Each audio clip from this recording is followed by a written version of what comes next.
coming to this museum is an important part of a Christian pilgrimage to the Holy Land, because it represents so well the tie that we have as followers of Jesus with the people of Israel. The first Friend of Zion Award was presented to President Bush. The most recent award was given to President Trump in the Oval Office. Christians are always people of the Bible, and this is Israel, is the Bible land. We certainly believe the scripture is true that we should pray for the peace of Jerusalem.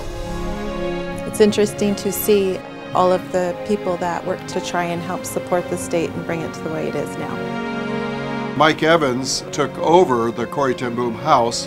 I've had the privilege of being there. Some of you have been there. It's a remarkable experience to stand in the closet where they hid Jewish people during the Holocaust. The history of institutional Christianity in relationship to the Jewish people has its dark chapters. But I think what this museum represents is the other side of the story.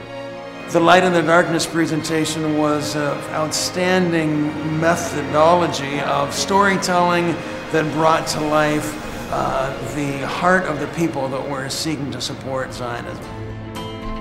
The whole thing was just amazing. It's an experience they'll never forget. To hear the stories of Christians who have come to the aid of Israel over the course of its history is very moving and encouraging to current Christians to do what we can to help Israel.